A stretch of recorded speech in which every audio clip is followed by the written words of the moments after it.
Bismillahirrahmanirrahim. Assalamualaikum warahmatullahi wabarakatuh.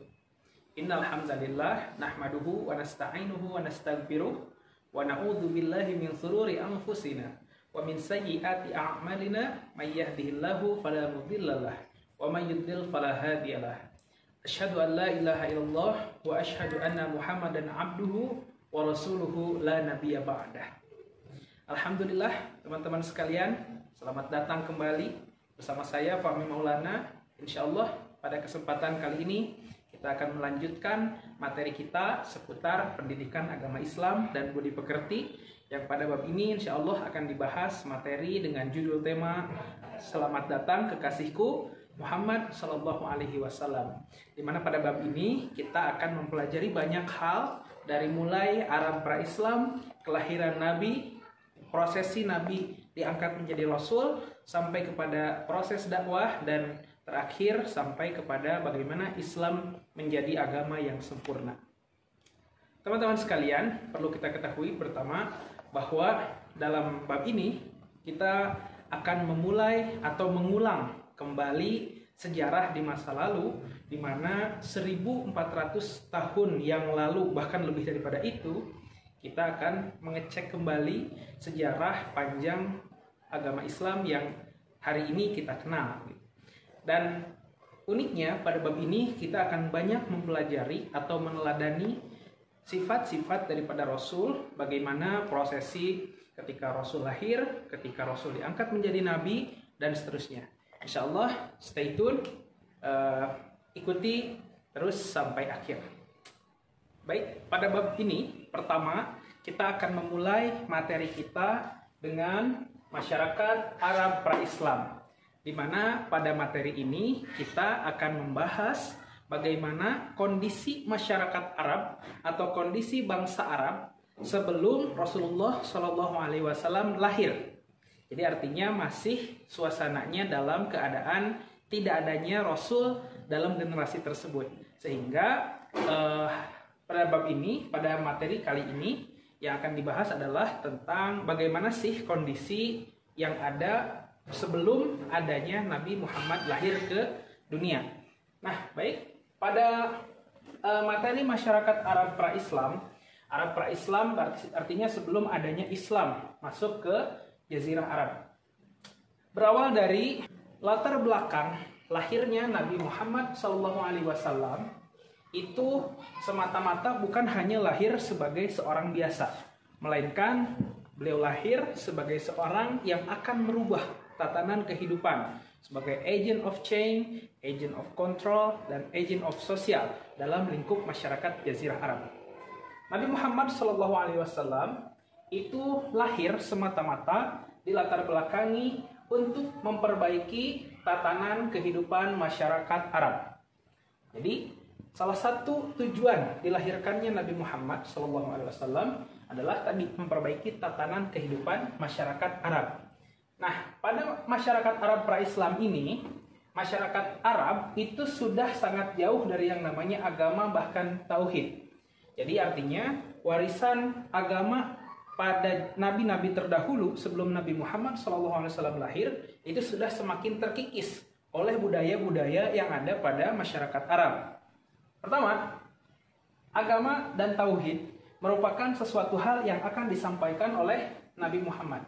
Jadi diutusnya Nabi Muhammad itu dalam sebuah hadis dikatakan, innama bu'istu liutammima makarimal akhlak. Pertama, ajaran yang akan diajarkan Nabi Muhammad adalah satu akhlak. Yang kedua, jelas adalah tauhid. Tauhid ini adalah mengesahkan Allah Subhanahu wa taala, di mana tingkatannya ada banyak sekali, namun kita tidak membahas itu dulu. Kita akan lebih kepada sejarah awal mulanya Rasul diutus di Jazirah Arab. Nah, jadi visi besar daripada Nabi Muhammad adalah datang untuk menyempurnakan agama masyarakat Arab. Awalnya itu. Nah, kenapa masyarakat Arab ini jauh dari yang namanya tauhid atau bahkan agama sekalipun?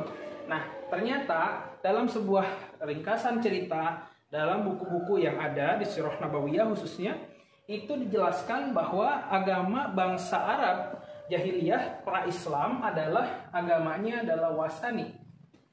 Agama Wasani ini adalah agama yang berorientasi kepada Tuhan, namun Tuhan mereka bukan Tuhan, bukan Allah Subhanahu wa taala, melainkan patung atau berhala yang kita kenal.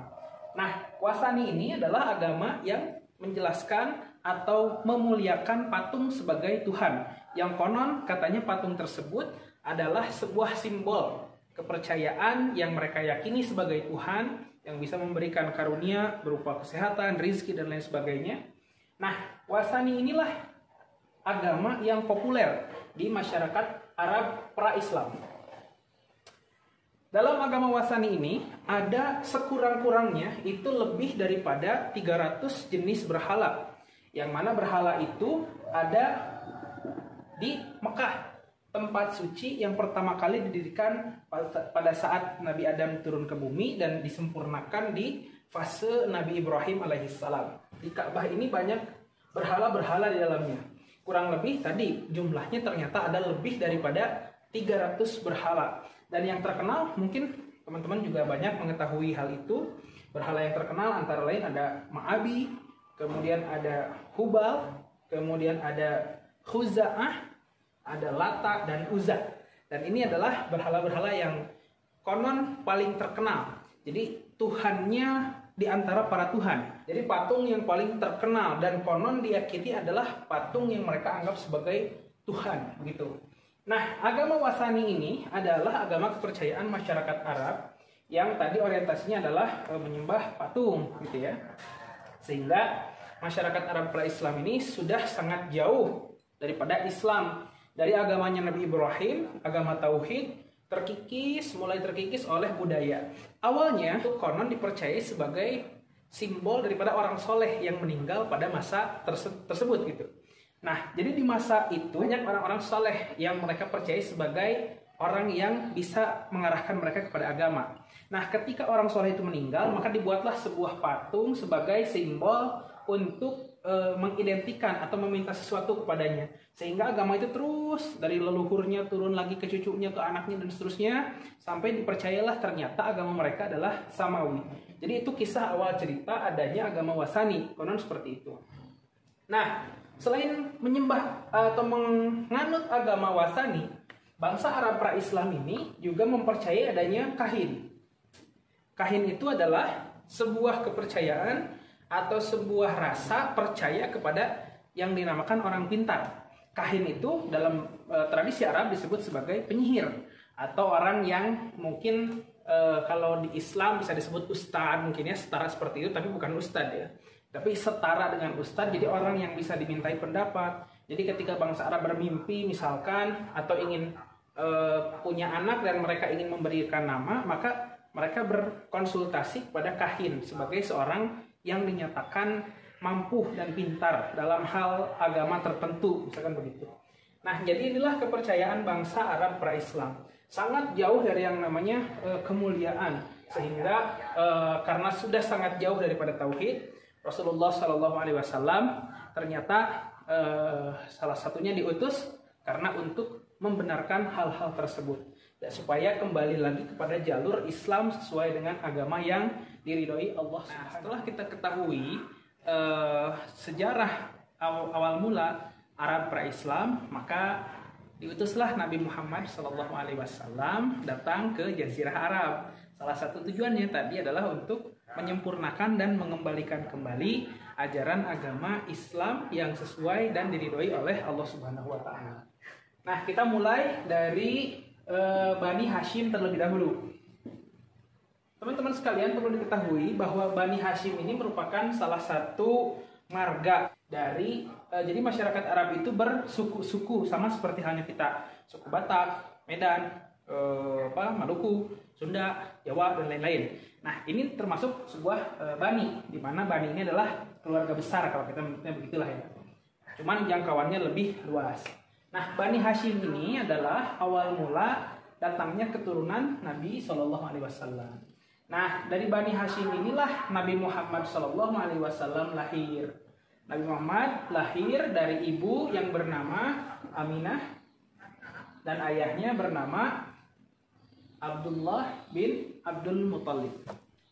Nah, dari pasangan Abdullah dan Aminah itu lahir seorang anak laki-laki yang bernama Muhammad, yang kelak di usia ke-40 tahun akan diangkat sebagai nabi dan rasul yang terakhir. Nah, banyak pendapat mengatakan bahwa Nabi Muhammad lahir pada tanggal 12 Rabiul Awal, tepatnya di tahun gajah. Nah, tahun gajah inilah yang kemudian menjadi sebuah peristiwa. Kenapa dinamakan tahun gajah? Bahkan Allah Subhanahu wa taala mengabadikan dalam Al-Qur'an di surah Al-Fil tepatnya, itu diperistiwakan atau dikisahkan sebuah peristiwa besar di mana orang-orang kafir akan menghancurkan tempat suci Ka'bah tadi itu ya. Nah, dari sanalah ternyata bala tentara yang akan menghancurkan Ka'bah karena banyaknya orang yang beribadah, banyaknya orang yang datang ke sana, sehingga ekonomi masyarakat Arab di Mekah itu sangat berkembang karena adanya Ka'bah. Nah, ada pihak lain yang ternyata cemburu lah akan hal itu, sehingga mereka berniat untuk memindahkan Ka'bah ke tempat mereka. Nah, di sanalah sejarah pertama kali disebut sebagai tahun gajah. Nah, dari peristiwa itulah Nabi Muhammad SAW lahir, tapi tidak tepat dalam peristiwa itu, sehingga masyarakat Arab lebih mengidentikan tahun tersebut karena belum ada tahun Hijriah begitu. Jadi masyarakat Arab lebih mengidentikan kepada sesuatu atau peristiwa yang terjadi sangat besar di tahun itu, yaitu tahun gajah, di mana banyaknya pasukan gajah yang datang dan mereka ternyata binasa seperti daun yang dimakan oleh ulat. Itu bisa dibuka di surah Al-Fil. Nah, tahun gajah inilah yang kemudian dikenang, dan pada bulan Rabiul Awal tepatnya Nabi Muhammad SAW lahir. Nah, kalau dalam tahun Hijriah konon dikatakan bahwa 12 Rabiul Awal itu bertepatan dengan tanggal 20 April tahun 571 Masehi. Nah, pada tahun inilah Nabi Muhammad lahir tepatnya di hari Senin. Singkatnya cerita, dalam prosesi masa kandungan, masih dalam kandungannya Aminah, ibundanya Rasul SAW, di usia sekian bulan itu ditinggalkan wafat oleh ayahnya, sehingga Rasul SAW lahir dalam keadaan yatim dan tidak mempunyai ayah begitu, sehingga Rasul SAW lahir hanya memiliki ibunda saja, yaitu Aminah tadi. Nah, dalam perjalanannya ceritanya Rasul sudah besar, sudah berusia kurang lebih 6 tahun, maka Rasul SAW kembali ditimpa kesedihan, yaitu dengan wafatnya ibunda. Ibundanya wafat ketika akan ziarah ya ke makam ayahnya Abdullah bin Abdul Muttalib di Baqi tepatnya. Jadi Aminah membawa Muhammad SAW untuk melihat kuburan daripada ayahnya begitu, atau ziarah kubur begitu ya. Nah, sehingga pada saat akan kembali ke Mekah, ternyata dalam perjalanan Aminah sakit dan akhirnya jatuh wafat begitu. Sehingga Rasulullah SAW sudah di usia 6 tahun, dia tidak memiliki ayah dan tidak memiliki ibu karena sudah ditinggalkan bahkan sebelum perjalanan pulang ke Mekah. Nah, 2 tahun setelahnya, kurang lebih 2 tahun setelah peristiwa ibunda Nabi meninggal, maka Rasul berpindahlah asuhannya ke kakeknya, yaitu ini Abdul Muttalib, kakek dari ayahnya. Nabi Muhammad diasuh oleh ayahnya Abdul Muttalib, dan kurang lebih selama 2 tahun di masa asuhannya, Nabi Muhammad juga ditinggalkan wafat oleh kakeknya karena kakeknya sudah berusia sangat tua. Konon dalam riwayat ditemukan bahwa wafat dalam kondisi usia 80 tahun. Nah, sehingga 80 tahun sehingga Nabi Muhammad SAW berpindah asuhan dari ketiga orang ini, ayahnya, ibundanya, kakeknya, ke pamannya, yaitu Abu Thalib, atau ayahnya Ali, sahabat Rasul, yang juga masih sepupunya. Nah, Nabi Muhammad setelah kakeknya meninggal, maka pindahlah asuhannya kepada Abu Thalib, yaitu pamannya Nabi, adik daripada Abdullah bin Abdul Muttalib.